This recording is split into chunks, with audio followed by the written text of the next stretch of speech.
ଜୟ ଜଗନ୍ନାଥ ସାଙ୍ଗମାନେ, ଆଶା କରୁଛି ଭଗବାନଙ୍କର ଅପାର କରୁଣାରୁ ଆପଣମାନେ ଭଲରେ ଥିବେ ଏବଂ ସୁଖମୟ ଜୀବନ ଅତିବାହିତ କରୁଥିବେ।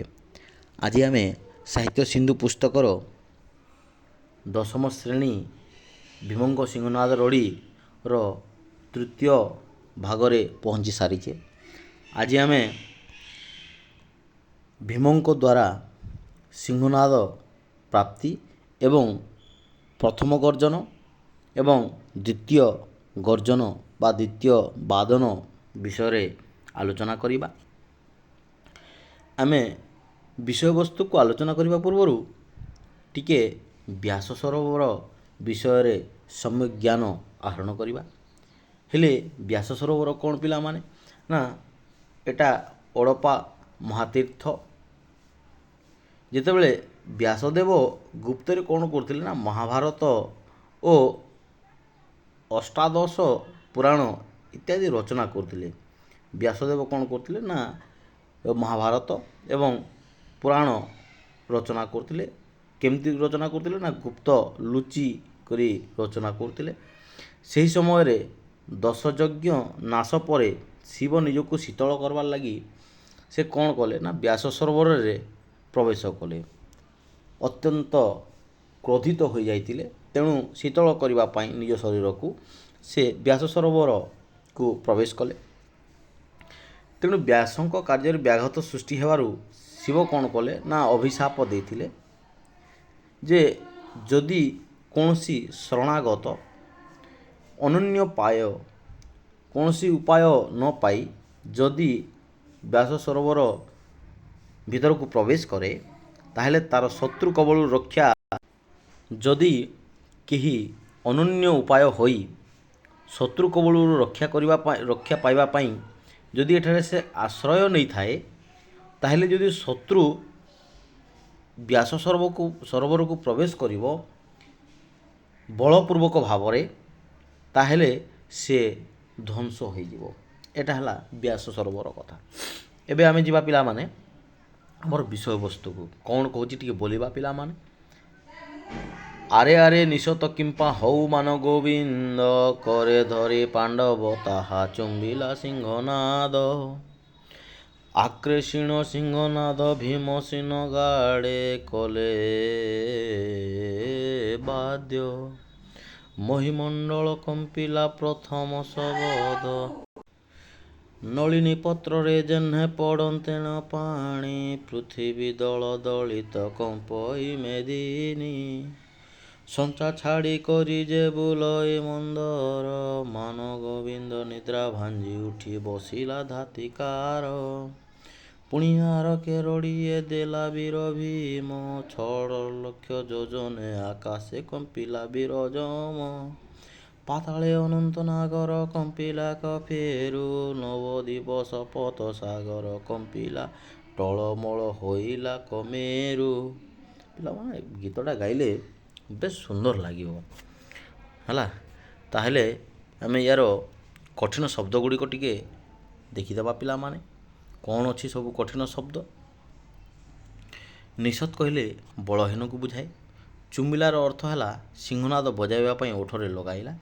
ଆକ୍ରୋଶୀଣ ଅର୍ଥ ହେଲା ଆକର୍ଷଣ କରି, ଭିଡ଼ି ଧରି, ଜାବୁଡ଼ି ଧରିବା, ଯାହା କହିଲେ ବି ହେବ। ନଳିନୀ ପତ୍ର କହିଲେ ପଦ୍ମପତ୍ର। ଦଳଦଳିତ କହିଲେ ଥରହର ହେବା। ସଞ୍ଚା କହିଲେ ମାପ, ଚିହ୍ନିତ ଦାଗ। ମନ୍ଦର କହିଲେ ପର୍ବତ ବିଶେଷ। ନିଦ୍ରା ଭାଞ୍ଜି କହିଲେ ନିଦ୍ରା ତ୍ୟାଗ କରିବା। ଧାତିକାର କହିଲେ ଶୀଘ୍ର। 6 ଲକ୍ଷ କହିଲେ 6 ଲକ୍ଷ। ଯୋଜନ କହିଲେ 4 କୋଶ ବା 8 ମାଇଲ। ଫେରୁର ଅର୍ଥ ହେଲା ସର୍ପର ଫେଣା, ଯେଉଁଟା ଆମର ସାପର ମୁହଁକୁ ବୁଝାଏ। ଫେଣା ଯେମିତି ତୋଳିଥାଏ। ନବଦ୍ୱୀପ କହିଲେ ଇନ୍ଦ୍ରଦ୍ୱୀପ। ନାଗଦ୍ୱୀପ, ସୌମ୍ୟଦ୍ୱୀପ, ଗନ୍ଧର୍ବ-ଦ୍ୱୀପ, ବରୁଣ-ଦ୍ୱୀପ, କଶେରୁ ମାନ-ଦ୍ୱୀପ ଏବଂ ଗବସ୍ତିମାନ-ଦ୍ୱୀପ, ତାମ୍ରପର୍ଣ୍ଣ-ଦ୍ୱୀପ, କୁମାରିକା-ଦ୍ୱୀପ। ସ୍କନ୍ଦ ପୁରାଣ ସୂଚନା ଅନୁସାରେ ଯାହା ଆମ ପାଖରେ ଅଛି, ନବଦ୍ୱୀପ। ତ ପିଲାମାନେ ଏବେ ଆମେ ଟିକେ ବିଷୟବସ୍ତୁକୁ ବୁଝିବା।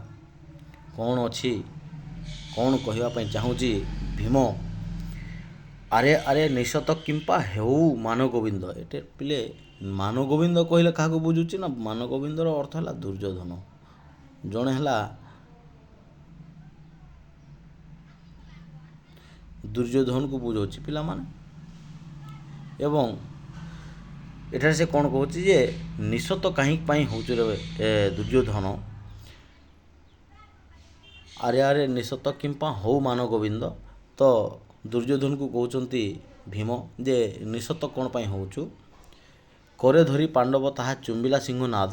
ପାଣ୍ଡବ ସୁନ୍ଦର ଏଠାରେ ଭୀମ କ'ଣ କରିଛି ନା ସିଂହନାଦକୁ ତାର ହାତରେ ଧରି, କରେ ଅର୍ଥ ହେଲା ହାତ, ଧରି ତାକୁ ଚୁମ୍ବନ କରିଛି ସିଂହନାଦକୁ। ଏବଂ ଆକର୍ଷଣ ସିଂହନାଦ ଭୀମସେନ ଗାଢ଼େ କଲେ ବାଦ୍ୟ। ଆକର୍ଷଣ ଅର୍ଥ ହେଲା ଧରି ବା ଆକର୍ଷଣ କରି, ଜାବୁଡ଼ି ଧରି, ଭିଡ଼ି ଧରି ସିଂହନାଦକୁ ଭୀମସେନ କ'ଣ କରୁଛି, ବାଦ୍ୟ କରୁଛି, ବଜାଉଛି। ବଜାଇବା ଦ୍ୱାରା କ'ଣ ହେଉଛି ନା ମହିମଣ୍ଡଳଟା ପ୍ରଥମ ଶବଦରେ କମ୍ପିତ ହେଉଛି, ଥରହର ହୋଇଯାଉଛି, ଦଳଦଳିତ ହୋଇଯାଉଛି। ମହିମଣ୍ଡଳ କହିଲେ ଏଇ ଯେଉଁ ଆମର ପୃଥିବୀ ମଣ୍ଡଳ ବା ମର୍ତ୍ତ୍ୟମଣ୍ଡଳ କହିଲେ ମଧ୍ୟ ହେବ।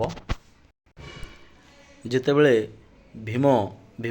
ଭୀମ କ'ଣ କରୁଛି ନା ସିଂହନାଦକୁ ଆକର୍ଷଣ କରି ଭିଡ଼ି ଧରି ପ୍ରଥମ ଶବଦ ଯେତେବେଳେ ବଜାଇଛି, ସେତେବେଳେ ମହିମଣ୍ଡଳଟା କ'ଣ ହୋଇଯାଇଛି ନା ଦଳଦଳିତ ହୋଇଯାଇଛି।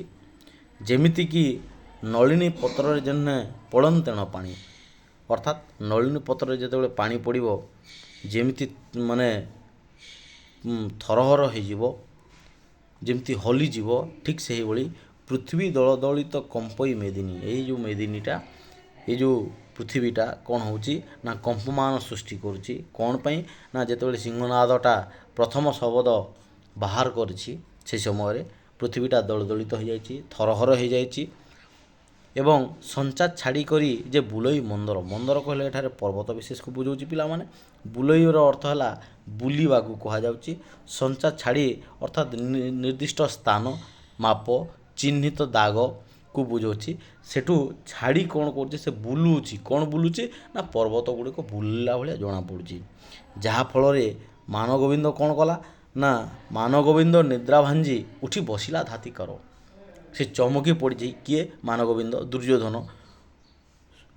ନିଦ୍ରା ଭାଞ୍ଜି, ନିଦ୍ରା ତ୍ୟାଗ କରି ଉଠି ବସିଲା ଧାତିକାର। ଧାତିକାରର ଅର୍ଥ ହେଲା ଶୀଘ୍ର ପଡ଼େ ପିଲାମାନେ, ମାନେ ଚମକି ପଡ଼ିବା। ସେ ଚମକି ପଡ଼ି ଉଠି ବସିଲା କିଏ, ମାନଗୋବିନ୍ଦ, ନିଦ୍ରାକୁ ତ୍ୟାଗ କରି।